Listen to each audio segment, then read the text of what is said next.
de ver, né? E como é diferente também, né? Porque teve uma primeira leitura, depois na segunda leitura já foi uma outra percepção, né? E acho que foi, Gabi, e acho que foi bem, bem bacana, assim, né? De ver esse movimento também, assim, né? De um olhar e depois outro, assim, né? Porque as pessoas ficaram responsáveis por algumas partes. E aí eu vi que faltou a última parte, a terceira parte, né? Mais ali ligada à educação. E a parte final. Aí não sei, eu estou aqui disponível. Foi muito bom de ver até o movimento do texto. O Rubens captou, né? Esse texto demorou uns 4 anos para sair, na verdade, Rubens. Porque ele começa como, na verdade, uma palestra que eu dei num evento de dança e teatro na Universidade Federal do Ceará. Começa assim com uma ideia ainda não muito clara do que é. Aí depois eles pediram para escrever um texto, que ia sair um livro, aí eu escrevi o texto, mandei, aí eles gostaram do texto, mas o livro nunca saiu. Aí eles disseram, mas tá legal, tá muito legal o texto, eu acho que as pessoas precisam ouvir isso que você está escrevendo e tal. Aí eu disse, então eu vou tentar publicar em outro lugar, né? Aí eu mandei para pensar a prática. Aí tinha um caráter mais de ensaístico, como você percebeu. E aí eles pediram que ensaio eles não publicariam, né? Aí encerraram a avaliação, aí eu mandei de novo como uma pesquisa bibliográfica, né? Dando mais clareza, assim, de pesquisa bibliográfica. E aí teve ainda uma volta, você falou disso num dos coisas. Teve uma volta ainda para mim, aí eu deixei algumas coisas mais claras, o problema, digamos assim, mais claro para poder ser publicado. Foram 4 anos para sistematizar assim, esse texto, no mínimo. Assim, foi em 2016, eu acho que eu fiz essa palestra, saiu o texto agora, é isso mesmo, foi mais ou menos isso. E com a contribuição de muita gente também, né? O pessoal lá do Ceará leu, a revista leu 2 vezes, né? A Pensar a Prática, uma colega minha de trabalho também. Então, muitos intercessores, né, Rubens? E novamente aqui, porque aqui a gente leu ele várias vezes também, né? Acho que eu mandei os links para você das discussões que nós fizemos, somente nós. Mas a Juliana, que está aqui no grupo, ela também trouxe uma professora dela. Eu não vi.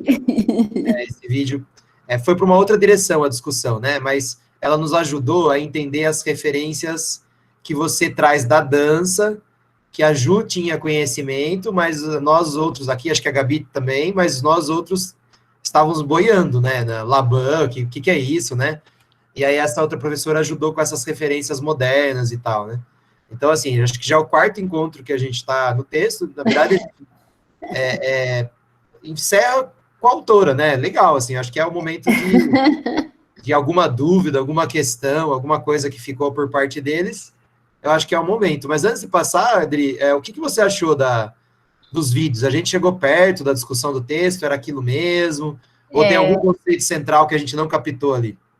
Não, eu entendo que, assim, né, eu vi essa discussão até a parte 2, né, que aqui você introduz, e depois acho que é a Juliana e o Paulo que apresentam aquela parte que eu achei muito bacana, assim, né, de como vocês viram. Eu acho que, mesmo na discussão, vários elementos, eu anotei um monte de coisa aqui, né, mesmo na discussão, eu acho que teve vários elementos que foram levantados. Eu acho que, não sei se foi o Paulo que ficou com uma dúvida sobre sobre aquele jogo ali em relação ao que é o texto pedagógico, né? E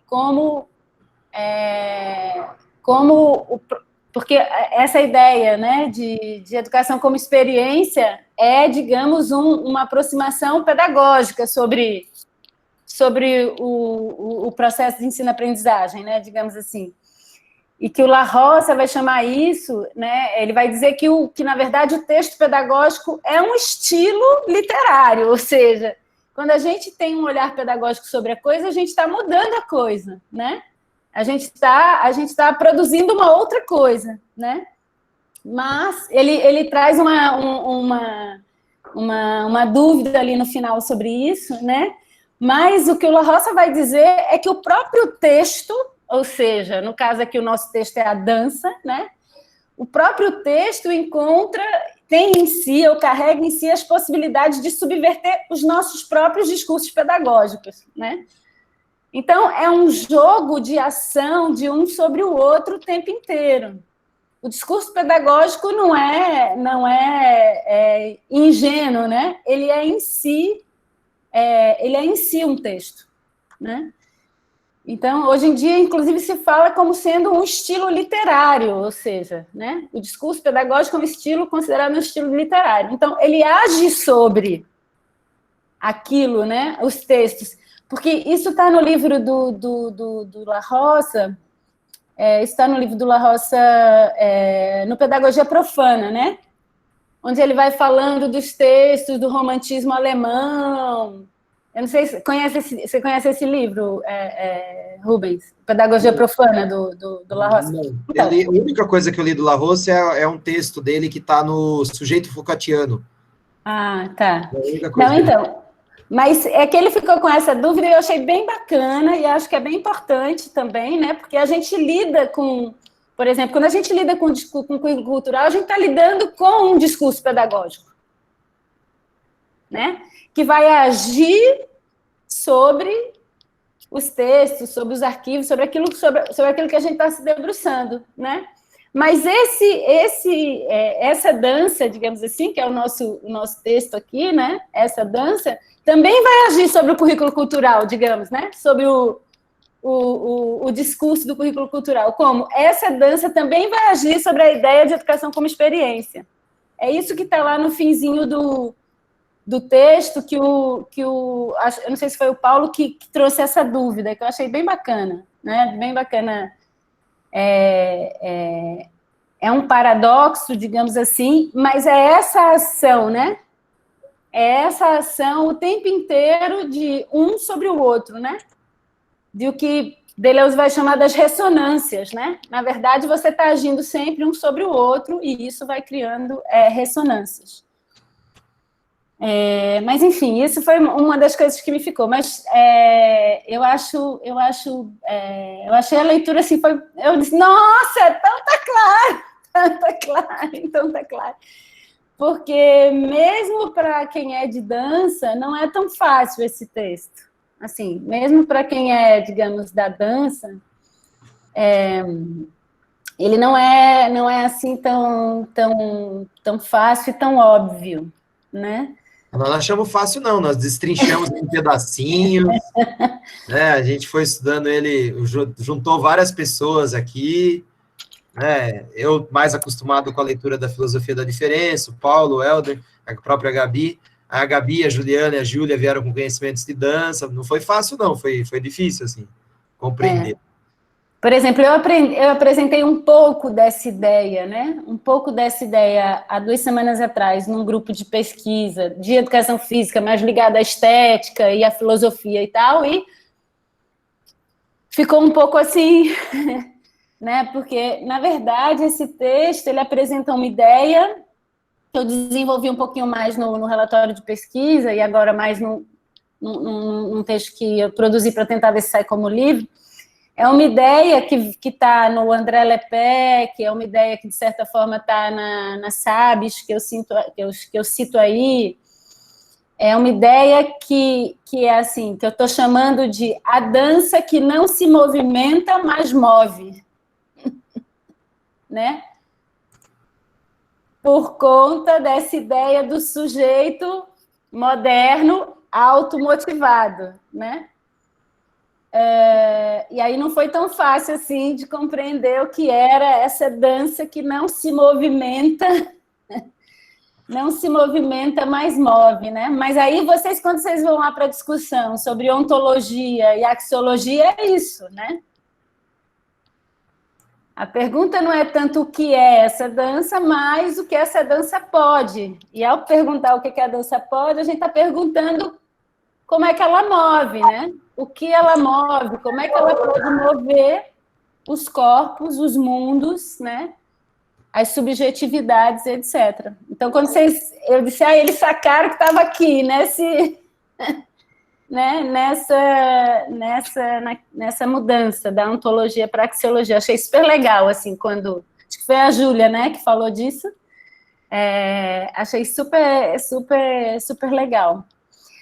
E outra parte, assim, né, também que eu vi que ficou mais difícil, e que eu já falei que é essa ideia uma das ideias do La Roça, que é essa, né, que a dança é um texto, digamos assim, e que que essa dança, que não se movimenta mais move, é um texto, e que a dança como experiência é um discurso pedagógico, e que um age sobre o outro o tempo inteiro. O outro é essa ideia da dança da educação como experiência, que está aqui, ó, nesse livro, Rubens. Tremores. Na verdade, veja, o La Roça, em 2002, pelo menos aparece esse texto para a gente, da educação como experiência, é um texto de 2002, num artigo, né? Mas esse aqui é um livro inteiro, ó, escrito sobre a experiência. Aí aqui ele vai desenvolver bastante a ideia de experiência, uma ideia de língua, que a experiência precisa de uma língua própria, tem uma série de coisas que eu acho que é bem... Como você diz, ele é um nietzschiano, né? E o que ele vai dizer, por exemplo, no livro dele, de Nietzsche e Educação, é que não importa o que Nietzsche falou, importa como Nietzsche falou. E isso é o jogo dessa produção da experiência e da vida, e desses encontros, né? Adriana. Ele tem um livrozinho chamado Nietzsche e Educação, o La Roça. Não sei se você já viu, Rubens. Esse eu tenho, mas eu acho ele muito difícil. Eu tentei pegar ele para ler várias vezes, já me falta base em Nietzsche, né? Porque ele não faz um lance didático igual da coleção, né? Você pega essa coleção, o Veiga Neto é super didático, o Silvio Galo em Cundeleuze é didático, o La Roça vai lá e te fode, né? Ele não aí eu fui ler aquele livro, mas aí eu peguei o Assim Falou Zaratustra do lado, né? Aí ele falava lá uma partezinha, eu nunca consegui ler, o Assim Falou, né? Eu nunca consegui ler Nietzsche, eu acho super difícil. Aí ele vai falando, eu peguei o livro e fui lá, aí você vai compreendendo o que ele está tecendo ali junto com, né? Uma boa dica, então, vou tentar de novo. Com o autor, eu juro que fiz assim, e foi fluindo, assim, foi fluindo. Diz qual é... O Paulo ia te fazer uma pergunta, acho. Acho que não é uma pergunta, mas eu fiquei feliz com algumas colocações suas. Primeiro, a intersecção que você faz com Nietzsche, porque em um momento do texto você fala de uma contaminação. Aí esses dias eu anotei essa palavra, eu e o João, e eu estava discutindo com o João. E eu peguei o livro do Nietzsche, A Filosofia, do Deleuze, para ler, e naquele Nietzsche, A Filosofia, ele abre uma discussão do corpo com as forças, e a composição com as forças. E eu pensei, poxa, eu vou trabalhar esse conceito de contaminação, né, junto com Nietzsche, A Filosofia, vamos ver o que eu tiro dali, né, o que eu consigo observar, o que eu consigo movimentar, que dança eu faço, né, a partir disso. E com isso, com o Nietzsche e a filosofia, eu percebi que tinha muitas conexões, poderiam surgir dali muitas conexões. E quando você trouxe, né, o Nietzsche para discutir, me parece que o que coloca em jogo, em campo, né, na experiência da dança, primeiro é o corpo, né? Então, quando você joga, você parece que em um determinado momento do texto, você traz uma discussão que ela provém, primeiro, de academias de dança, né, de professores super conceituados, de professores que revigoraram métodos, estratégias, apostilados, escolas de dança, e você, no final, você fala, peraí, gente, vem mais próximo aqui. Você vai lá, sai da BNCC, pega toda aquela discussão e fala, vem um pouquinho mais próximo. A gente está conseguindo sentir a dança na imanência ou no nosso processo de vida? O corpo está conseguindo registrar a sua experiência nesse processo que é dança? Porque, assim, né, num processo pedagógico, a gente consegue abordar a gente consegue iniciar da maneira que a gente quiser, como uma pessoa aprende. Então, eu vou começar, falo que educação física, eu começo pela cultura, eu começo pelo movimento, eu começo pela... Então, vamos aprender o movimento primeiro, para depois aprender o que é som, o que é lateralidade, ou nós aprendemos o que é a música em determinada região do país. Mas espera aí, qual é o transe da dança para aquele corpo? O que você dança? Como você dança? Aí, comentando que eu fiz conexões com o livro do Nietzsche e a filosofia, na parte que tem uma partinha lá que chama O Corpo. Ele vai pegar lá as conceituações das forças, né, e vai fazer uma discussão. Quando eu olhei esse trecho da contaminação, imediatamente eu fiz essa conexão com essa parte lá do livro. E ele fala justamente que quão empobrecedor talvez, e você talvez tenta aproximar esse ponto, partir de um princípio. O princípio seria uma única força da experiência. Por exemplo, você fala do sujeito motriz, né? Eu vejo isso, né? Vamos partir do movimento. O que é isso? Isolar, não, sujeito motriz ou sujeito motor, né? Isolar a uma questão físico e motora, músculo-esquelética, ou uma pedagogia do movimento, a experiência do corpo, que é uma experiência do corpo, tá? Então, isola. Ou ainda, a partir da música. Eu acho que esse hábito está em mim, que dançar é ter música. Então, passamos de que dançar é ter música. E aí, né, eu venho discutir com você agora essa questão do movimento do não mover. Porque eu chego numa ideia, eu chego numa conclusão, no meu trabalho que eu fiz com a aprendizagem motora, que muito da ideia que a gente transforma, que a gente formula, ela cria um movimento para a própria experiência do corpo. Ela acaba sendo a motor ali, ela acaba figurando o próprio sujeito em caixinhas de movimento. Então, vamos fazer determinadas ações para que chegamos a algum lugar, para que tenhamos alguma conclusão. E essa conclusão não é um texto, essa conclusão pode ser uma conclusão do corpo. Esse corpo vai se mover desse jeito, ou vai chegar a expressar-se desse jeito, ou vai conseguir uma apresentação no final da escola, vai conseguir discutir, vai conseguir gostar de funk, vai conseguir dançar funk, por exemplo. E aí, chega nessa coisa de que é um movimento, um falso movimento. Deleuze chama isso no antiédipo lá, né? Que incrementa um falso movimento ao movimento da vida, que é muito mais complexo, muito mais desviante do que propriamente um movimento crescente, né? E quando você chega com essa ideia da contaminação de uma música, de uma dança, quer dizer, olha aí, que vem pela contaminação dos corpos, eu me verifico a pensar isso, né? Essa discussão do micro, né? Você parte lá do macro, de sujeitos que na dança tinham nomes gigantes, de um conteúdo da BNCC, que tem regras, normas, direcionamentos para a prática educativa, e você traz o corpo para a discussão, né?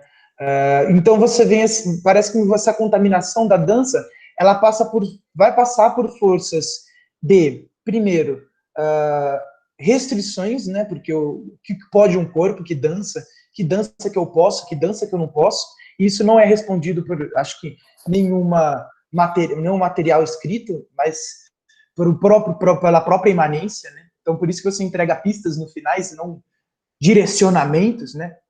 E outra também, que adentra bastante, é você ter quebrado com a cinética, com essa ideia do sujeito movente, né? Isso me chocou bastante, porque você fala assim, explode a ideia do sujeito movente, sujeito cinético, né? Tem que se movimentar, você tem que se mexer para gastar energia, você tem que se mexer porque é preciso, estamos precisando. E algumas vezes isso vira um movimento em falso, né? Uma rotação em círculos eternos no mesmo lugar. Aí eu queria que você comentasse um pouco isso, o que você acha dessa observação. Então, obrigada, Paulo. Eu não sei se... porque eu sei que a gente tem pouco tempo, mas eu conversando isso com o Paulo é bom para todo mundo, beleza? Beleza? Então, sim. Tem dois conceitos grandes ali, né, que não são meus, tá? Nenhum desses conceitos são meus, e estão lá os autores, onde é que eu tô bebendo, né? essa ideia de contaminação, ela aparece, né, contaminação e articulação, ela aparece no texto de uma autora que analisa os trabalhos de alguns coreógrafos contemporâneos, entre eles um que eu gosto muito, que é o Javier Leroy. E ele aparece primeiro num artigo meu que eu escrevo, justamente sobre um trabalho desse Javier Leroy. Eu analiso esse trabalho do Javier Leroy, e o que eu uso? Eu assisti a peça, eu vi o próprio Javier analisando a peça, né, conversando sobre essa peça, e eu peguei uma autora que estuda o Javier Leroy, que é a Petra Sabis. E aí, essa noção de contaminação e articulação aparece na Petra Sabis, porque ela vai dizer assim, né, essa dança que vai se produzir ali no final do século XX, início do século XXI, né, que você analisou quando a Júlia fez a relação com o dadaísmo, e você fez a relação com a assignificação no dadaísmo, né? Essa dança, ela caminhava por aí, né? E ela caminhava por um processo de assignificação do próprio corpo, ou seja, bom, o Lepec vai falar do corpo como coisa, enfim, né? Então, ela caminhava por um outro lugar. E aí a Petra Sabis, junto com outros autores, vai dizer, a gente não pode usar... né? A gente não pode usar os critérios e os princípios de outra dança para analisar essa.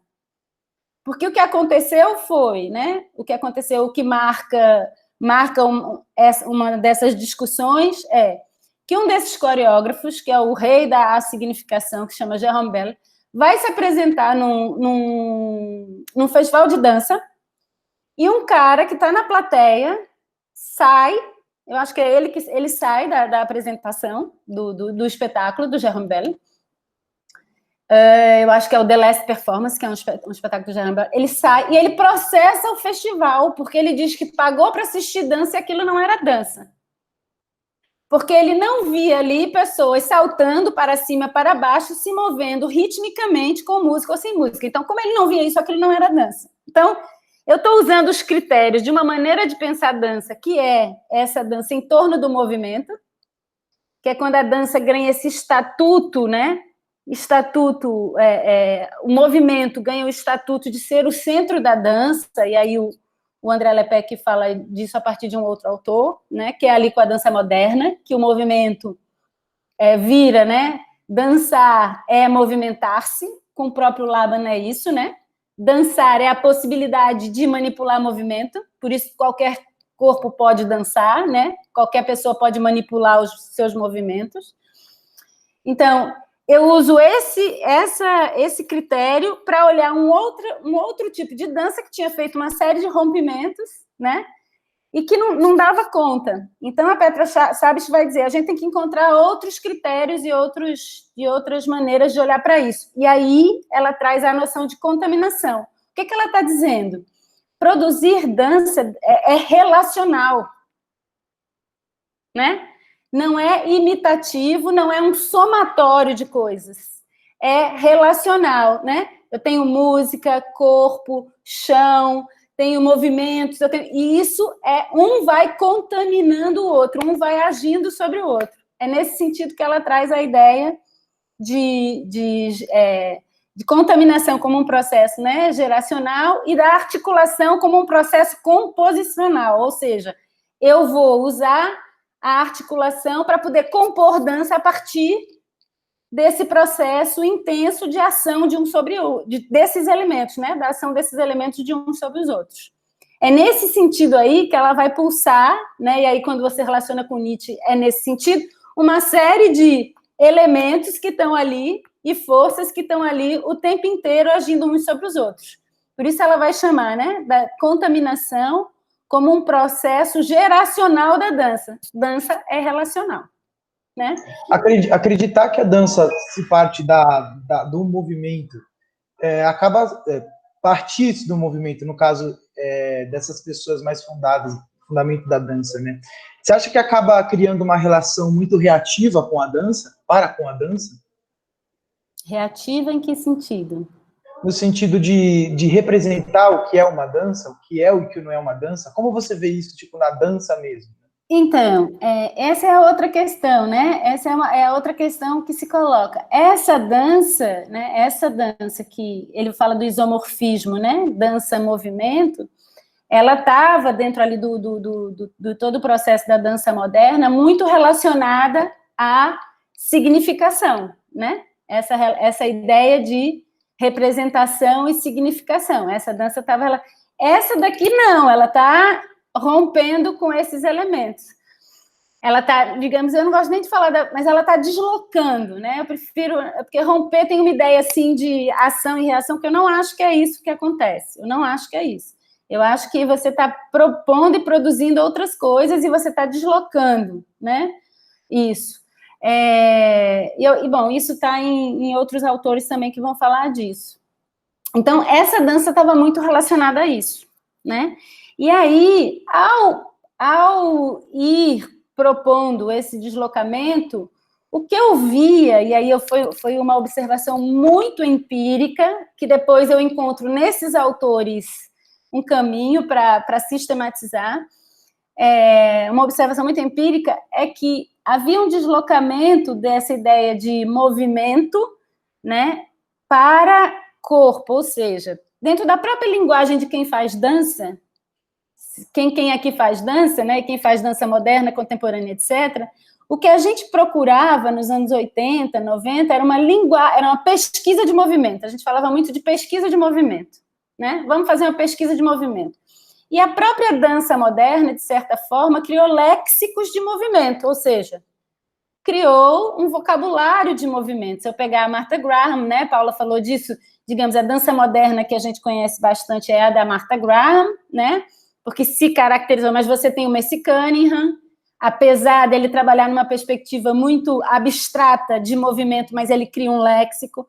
Você tem Doris Humphrey, com a técnica Humphrey-Limon, você tem outras que vão ali se... embora a dança, digamos, a dança moderna alemã não vá fazer tanto essa ideia de léxico de movimento, mas Laban faz um estudo do movimento. Como é que eu produzo o movimento? Como é que, né, ele faz um estudo analítico do movimento, né? Como é que eu respondo às questões da dança, quem dança, o que dança, como dança, onde dança, com quem dança, etc., a partir do movimento. E isso também foi uma apropriação muito pedagógica de Laban, que eu hoje em dia chamo de Laban pedagógico, porque Laban tem uma produção maior que isso, assim, mas se faz todo ali em torno, certo? Tanto é que essas são as técnicas e tal. Só que você vai vendo essa outra dança aparecendo, né, que é uma dança que aparentemente não se movimenta, né, porque as pessoas começam, por exemplo, esse espetáculo tem um espetáculo do Jérôme Bel, que chama Jérôme Bel, que eles só andam eles andam, não fazem nada, eles se tocam, não tem nada disso. O The Last Performance, ele faz um trechinho só de uma coreografia de uma coreógrafa alemã, enfim. Aí estou se chamando isso de não dança, porque ninguém se movimenta, como esse cara que processou o festival, né? E aí você vê um deslocamento por dentro da própria dança, as pessoas param de procurar movimento, param de procurar um léxico, né? Começa a aparecer uma série de técnicas que se volta, né, para um conhecimento maior do próprio corpo, do corpo em relação à gravidade, o corpo em relação ao espaço, uma série de pesquisas, né, de técnicas corporais que tem o corpo como centro, e não mais essa perspectiva de criação de movimento. Então, eu vou dar um exemplo aqui, tá? Tem uma coisa que chama contato e improvisação, que eu acho que quem é aqui da dança deve conhecer. Contato e improvisação, conhecem? É uma técnica que se desenvolve aí a partir dos anos 60 com Steve Paxson e Lisa Nielsen. O Steve Paxson era um bailarino de Merce Cunningham, que é um coreógrafo lá da dança moderna, que criou um léxico, etc. Mas como é o nome dele? O Steve Paxson era também um faixa preta, ele era um acamá preto né? Ele tinha um acamá preto, ele era uma faixa preta de Aikido, né? Então, ele vai criar uma dança que o que ele procurava, né? O que ele diz que ele procurava? Qual é o corpo que vai aparecer de uma relação de encontro de dois corpos? Isso é o princípio do contato e improvisação, né? Então, ele vai começar a fazer experiências de contato entre dois corpos. Se você olhando, né, os primeiros filmes do contato e improvisação, parece uma luta, assim, vão os dois, e como é que a gente, né? O que um corpo provoca no outro, fica o tempo inteiro isso, né? E o que eles queriam saber não era que tipo de movimento aparece daí. Era a relação de dois corpos, espaço e gravidade. Então, como é que a gente cai? Sabe como é? Então, a ideia não era que movimento vai aparecer daí, mas que corpos vão se produzir aí nesse encontro de dois corpos com o espaço e a gravidade. Então, tem esse deslocamento do movimento para o corpo, né?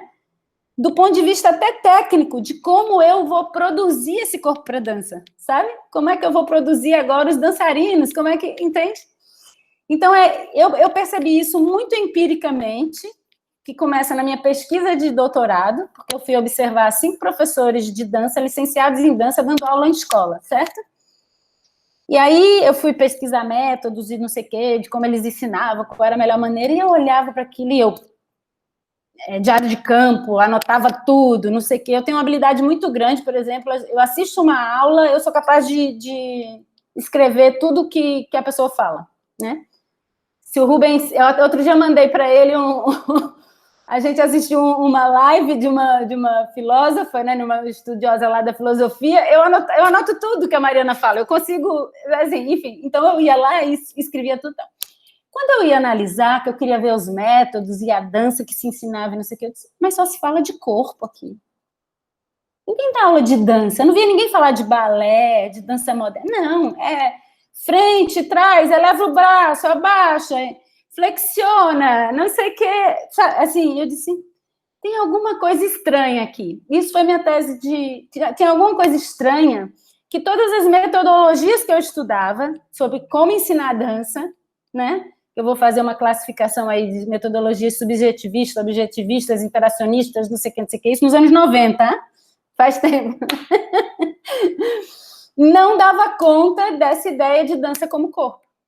E ali eu já apresento essa ideia. Eu falo dos corpos da dança, né? Eu falo da dança como atividade, como exercício, por exemplo, tem lá, dança como exercício, ou do metacorpo ginástico. O que eu estou dizendo ali? As pessoas queriam dançar, mas elas faziam aula de ginástica, era abdominal, polichinelo, mas ninguém dançava ginástica, elas iam dançar outras coisas, por isso eu chamo de metacorpo. Então eu comecei a ver, né, que existia ali naquelas formas de ensinar a dança, na verdade, o que estava se produzindo ali eram corpos, entende? Era isso. Então, isso foi muito empírico, né? Eu me lembro, eu fui diretora de um centro de formação em artes cênicas, então eu observava os grupos de teatro ensaiando e os de dança ensaiando. O discurso era completamente diferente, né? Os de dança só falavam de corpo, espaço, corpo, tempo, espaço, corpo. Era o tempo inteiro. Os de teatro falavam de outra coisa. Eu dizia, tem uma coisa aqui. E nisso essa dança também estava se produzindo, e aí eu consegui organizar e sistematizar isso mais claramente agora, a partir desses estudos e sobretudo, da produção do André Lepec, né? Quando ele, pronto, o outro grande conceito que está lá também, que aparece lá, me chega através do André Lepec, né? Que é através desse livrozinho aqui, ó, Exaurir a Dança, que está traduzido já, esse é um livro de 2006, foi traduzido agora em 2017, que, embora o André Lepec seja um brasileiro, e, enfim, ele escreve em inglês porque ele é professor da universidade em Nova York, então, infelizmente, os textos dele demoram a chegar para a gente, né? Ele escreve em 2006 isso e chega agora em 2017. Mas ele já produz há muitos anos, assim, tem texto do André que eu li, que é de 94, em inglês e tal, né?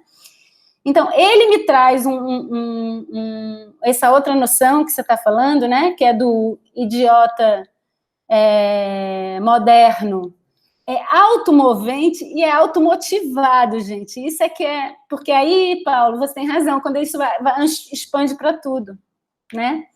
é essa ideia, não só de que eu tenho que... É essa ideia de que o sujeito moderno, ele tem que se movimentar, e ainda por cima, ele está convencido que ele tem que se movimentar. Que é importante que ele tenha que se movimentar, né? Essa é toda a ontologia, digamos assim, que ele está trazendo ali do sujeito moderno. E aí ele mostra que a dança moderna, essa dança centrada em cima do movimento, ela não é uma representação desse sujeito moderno, ela produz esse sujeito moderno, automotivado e automovente, né? Mas esse conceito, ele vem de um outro autor, que eu não consegui ler ainda, porque o livro dele está esgotado, eu estou tentando comprar, não tem na net, que é do Sloterdijk, né? É um livro do Sloterdijk, onde ele vai desenvolver toda essa ideia de uma ontologia do sujeito moderno, automovente e automotivado. E aí você tem muita razão quando isso amplia para todos os lados. Quando eu apresentei o meu relatório lá do pós-doc no grupo, né, o Daniel disse, mas isso vale para a educação física? Vale, claro que vale. Essa ideia de que a gente tem que produzir o tempo inteiro, movimento, etc., né, e que a gente está, com isso, produzindo a nossa própria derrocada como sujeito moderno, né? Sem a gente perceber. Toda essa ideia, né, de que a gente precisa se mover por questões de saúde, né, é toda essa ideia centrada no indivíduo, num determinado sujeito, num sujeito que está produzindo essa própria modernidade para ela estar também se reproduzindo, né? Então, esse vem desse outro autor, né? E aí o André vai dizer que essa arte, né, essa arte da dança, precisa produzir uma outra política de corpo e uma outra política de movimento que não seja essa que produz esse sujeito automovente e automotivado. Por isso é que eu brinco que eu chamo que é uma dança que não se movimenta, mas move. Não significa que não tem movimento, né? Mas não é essa ideia de se movimentar por se movimentar, ou se movimentar por representar, ou se movimentar. É um outro movimento, sabe? É um outro movimento que vai aparecer daí na relação entre corpo, chão, outro corpo, entende? Como você mesmo trouxe aí. Essa, digamos assim, né, essa produção de vida nesses encontros, né? Tem um texto do André Lepec, que eu acho que eu também cito aí, que é o Planos de Composição, onde ele vai falar... Então, se a dança é relacional, ela não tem uma ontologia pré-definida de movimento. Ela é relacional, né, na ação da contaminação entre todos os elementos. E o André vai dizer, os planos são infinitos. Os planos que vão entrar e que vão ser mobilizados nesse campo de forças, e um campo expressivo que é a dança, são infinitos. Ele vai falar, né? Aí, esses são dois conceitos que vocês identificaram muito bem, muito importantes, que é esse do sujeito e da contaminação, mas que vem da discussão da própria dança, entende? Vem de pessoas que analisam os artistas de dança do final do século XX e início do século XXI. Eles estão basicamente analisando propostas de trabalho dessas pessoas, porque eles veem nessas pessoas a produção de uma outra política de movimento, que o André vai chamar de política de chão e corpo, e aí isso vai se... Tem vários elementos aí, sabe? Bem interessantes. E que eu penso que é muito importante para a gente também, do ponto de vista da educação física, de começar a olhar para isso, né? E de começar a olhar, por exemplo, os corpos que se produzem com o esporte, eles se produzem de forma relacional, não é uma modalidade que vem aqui e que vai ter que e que eu vou ter que me adequar a esse esporte. Ele também se produz de forma relacional e com várias forças e vários campos ali atuando, né, na produção desse esporte. E aí o que eu quero mobilizar, né? Eu quero mobilizar esse aspecto relacional, de incompletude, etc. Ou eu quero operar e quero mobilizar essa ideia de fixidez, de forma, de alcance. E isso, Paulo, eu acho que bate num outro elemento que acho que você falou não sei se você que falou do hip hop, não, você falou de um trabalho de dança, alguma coisa que você fez na escola. Ah, tu falou do frevo.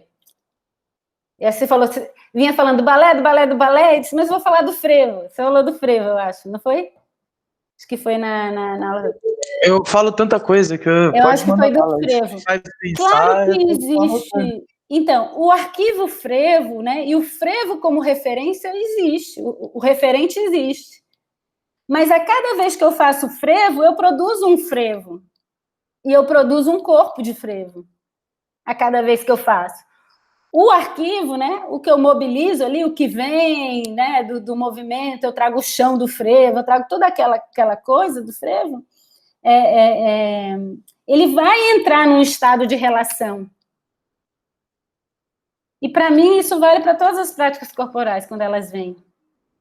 Por isso que a gente vai falar de multiplicidade, por isso que a gente vai falar de uma série de coisas, né? Então, eu acho que são conceitos bastante interessantes, né? Esse do idiota, eu quero também compreender um pouco mais, porque, gente, esse discurso, né, do que todo mundo tem que se mexer, porque se mexer, mover é saudável, porque é importante se mover, na verdade, a gente está produzindo esse sujeito esse sujeito moderno, e que ele se convence que ele é o senhor dele mesmo, né? Ele se convence, ele perde qualquer sentido relacional. Eu me convenço que eu sou senhor de mim mesmo, né? Esse é o sujeito moderno. Eu me convenço que eu sou senhor de mim mesmo e que eu sou responsável por me manter movente e manter o mundo movente, né? Eu sou Adriana, o Superman. As tecnologias hoje, elas proporcionam muito isso, né? Então, você tem smartphones que falam na hora de você acordar, smartphones que falam o quanto que deve comer, o quanto você deve estar de batimento cardíaco, qual que é a hora de você fazer... Não, eu sei, esses relógios, né, que controlam tudo. Então, as políticas, parece que essa política do sujeito automovente, ela atravessa diferentes campos, né, de para que você se movimenta, né? Aí vai outras forças, né? Mas eu não vou engendrar isso, não, porque é pouco tempo e tem mais gente aí. Aí não sei, eu acho que esses eram dois elementos, assim, e esse outro com La Roça, né? Essa ideia do texto pedagógico, que eu acho que é uma sacada também, né? Eu entro com ele como uma coisa dura, molar, né? Como o Rubem gosta de... Eu entro com ele como uma coisa molar, ou eu entro com ele como mais um elemento do jogo, que também vai entrar nesse jogo de forças, né? E de ação de um sobre o outro. Né? Rodrigo, eu fiquei pensando também, assim, quando você disse toda a prática corporal, né? Eu acho que está dentro da especificidade da educação física, cultura corporal do movimento, etc. Mas eu acho que o quanto a escrita também é isso, né? Tem toda uma discussão, que eu acho que o que você foi falando, praticamente tudo que você falou, eu escutei de outros professores que estavam discutindo a escrita, por exemplo, o Gropa, né, que vai discutir muito esse processo. Né? Então, o quanto a escrita não é representar, mas é produzir, né? O momento que você está fazendo algo, você não está representando um pensamento, mas você está produzindo um pensamento que também te modifica, né?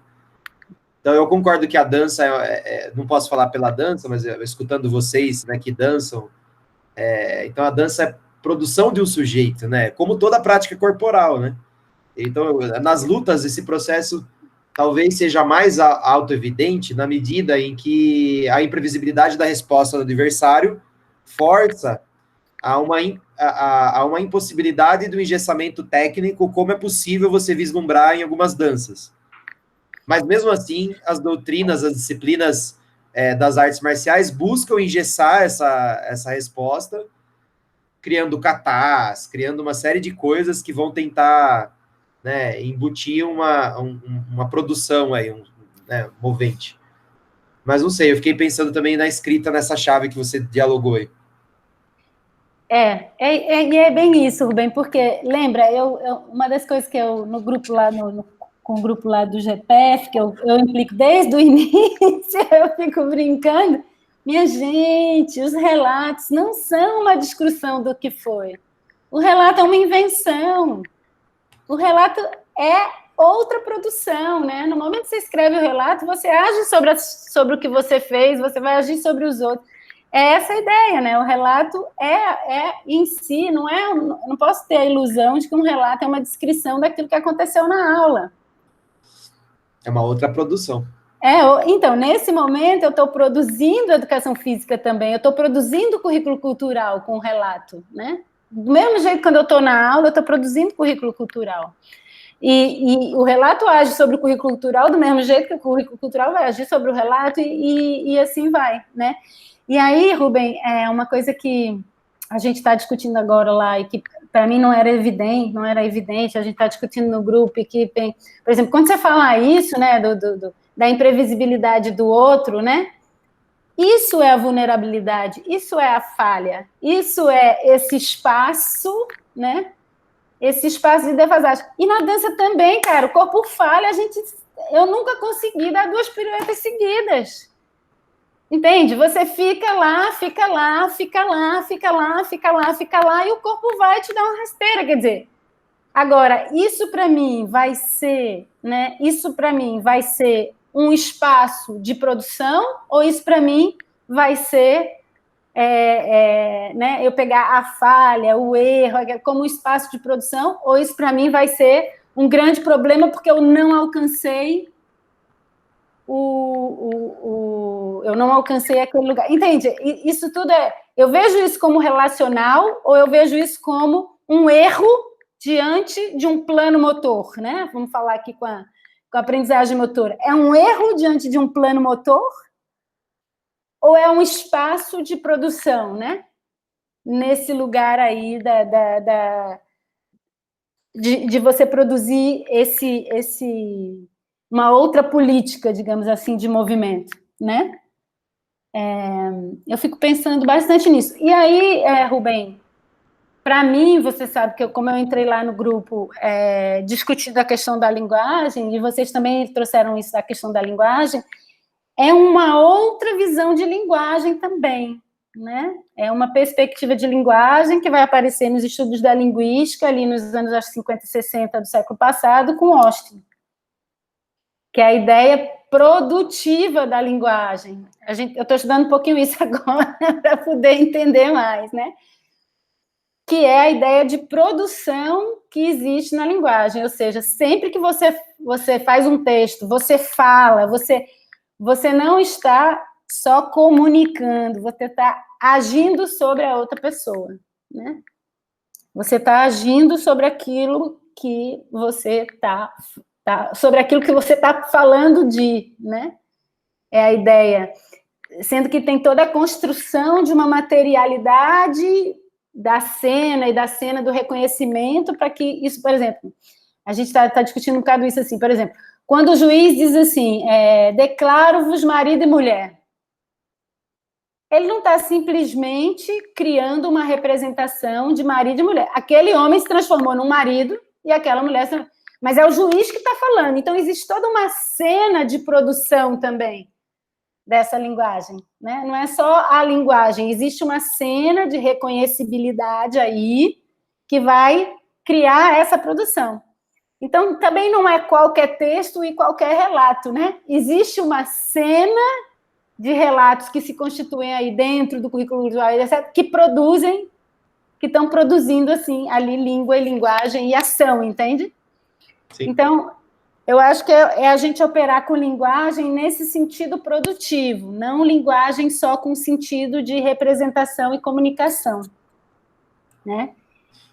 E operar com sentido produtivo, no meu entender, é operar com a ideia de expressão e de produção de sentido, e não de produção de significado, de fixidez, de representação, de reconhecimento.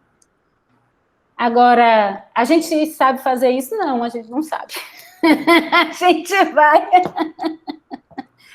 Não sabe, gente, a gente vai descobrindo Eu vou contar aqui uma historinha para vocês que foi assim, como se eu tivesse descoberto o fogo ou a roda se eu tivesse na pré-história.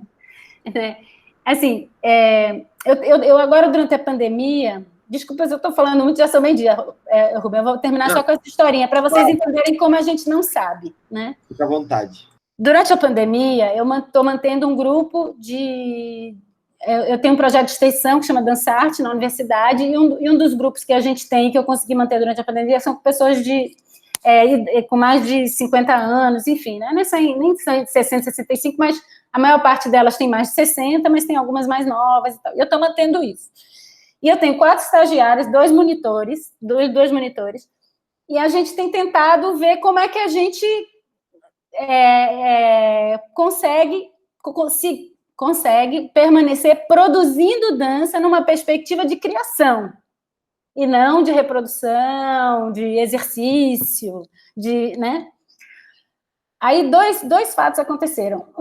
Né, que eu mostrei um vídeo para eles, né, de uma senhora, ela fazendo lá, a gente tinha dado uma determinada tarefa, ela fez.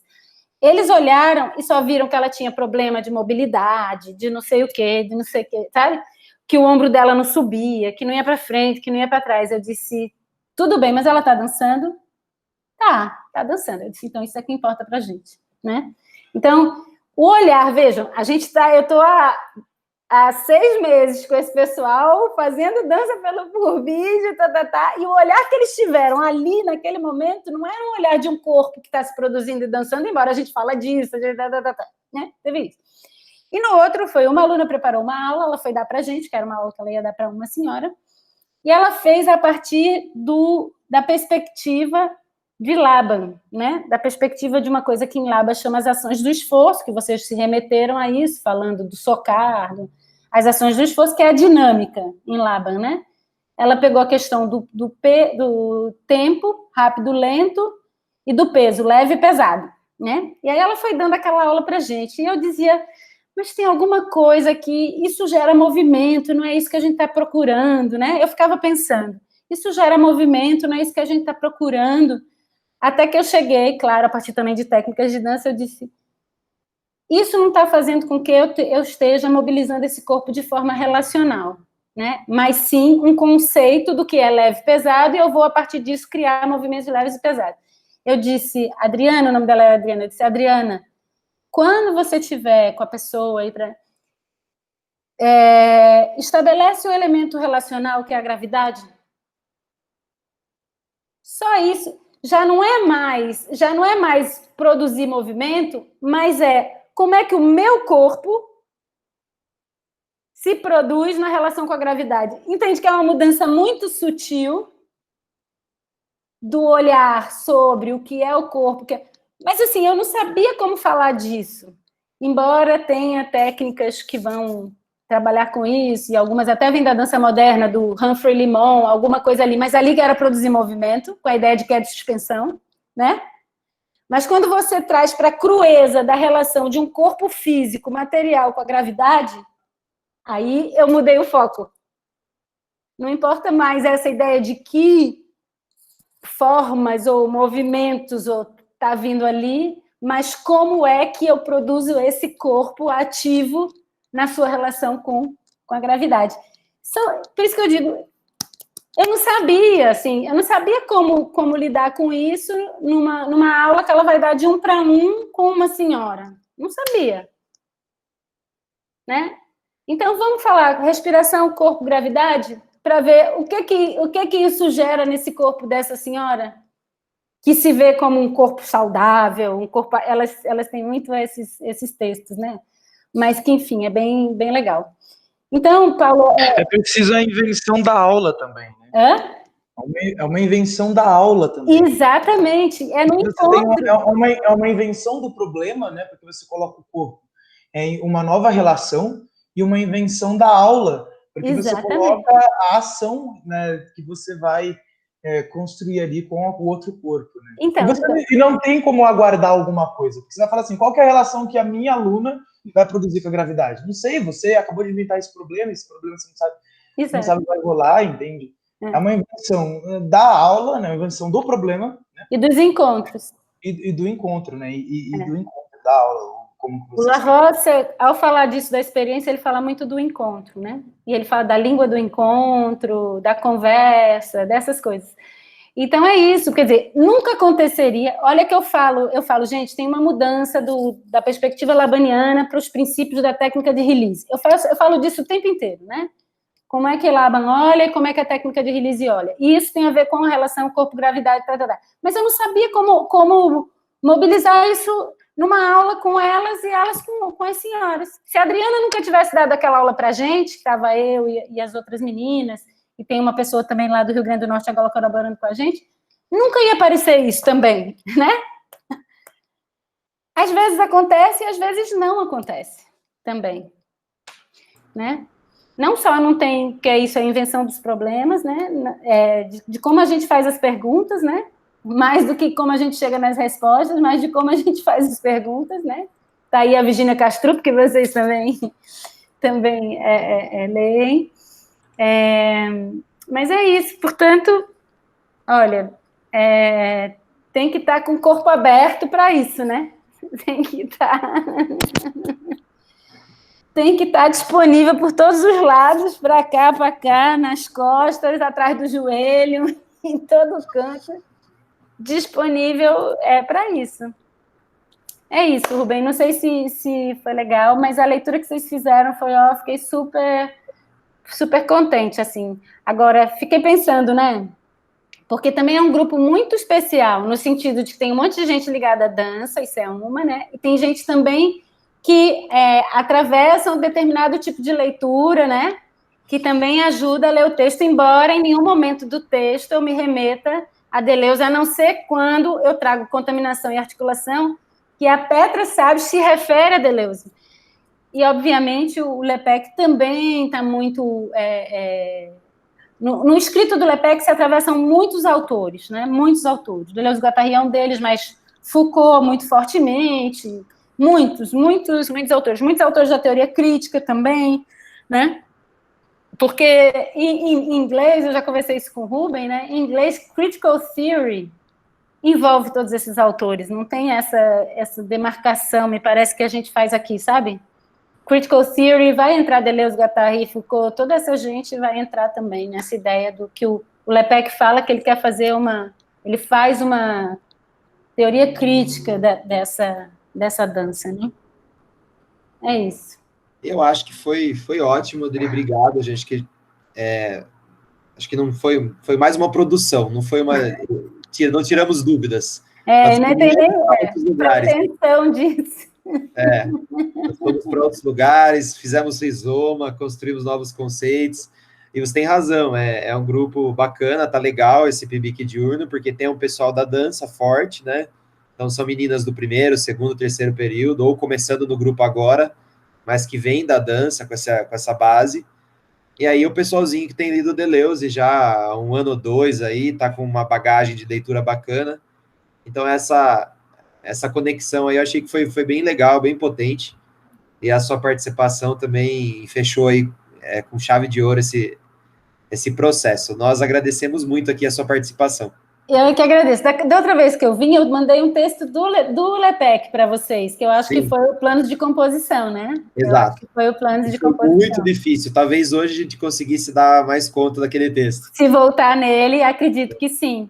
Né? E o pessoal de dança vai super entender também. Né? Eu vou passar para o pessoalzinho que faz coreografia aí. Era um texto que falava sobre coreografia, né? Eu vou enviar para o povo aí, que eu acho que eu não volto nele, não. Não é muito ele fala também de muitos coreógrafos, que eu acho que é muito importante também ver, né? Ver os trabalhos, assim, ver as coisas lá. E acho que eu vou falar um pouco disso também lá no encontro da FEFISO, né? Porque você agora ficou com aquele tema ciências humanas, e eu vou tentar trazer um pouco dessa ideia das artes e humanidades, né? Assim, um olhar que é de onde eu venho, né? Digamos assim, vai ser ótimo. Para o pessoal que não está sabendo, né? A Adriana, que está lá na programação do congresso da FEFISO, é essa Adriana aqui, é a mesma Adriana. Ela que vai falar na mesa de abertura. E aí eu vou pensar um pouco nessa potencialidade das artes e humanidades, né, dessa produção, a partir da dança, da dança olhada por por esses autores para a educação física, que essa sempre foi a minha questão, né? Me perguntaram assim, como é que você faz, você sendo de educação física, como é que você vai estudar tudo isso de dança, não sei o quê. Eu disse, para mim, é a produção de um campo acadêmico, que eu acho que, do mesmo jeito que a filosofia vai mobilizar, ou que a sociologia ou a antropologia mobiliza, eu acho que a produção no campo acadêmico da dança também pode, né, se atravessar e mobilizar a nossa ação como professor de educação física e na formação, né, também. Então, é isso. Sem dúvida, já estou ansioso para ouvi-la. Agradeço. Agradeço. Eu que agradeço, adorei. Tchau, pessoal. Um abraço. Beijo. Estou sempre disponível, Rubens, sabe que eu adoro falar dessas coisas. Obrigada. Tchau, tchau. Teremos novos encontros, com certeza. Tá bom.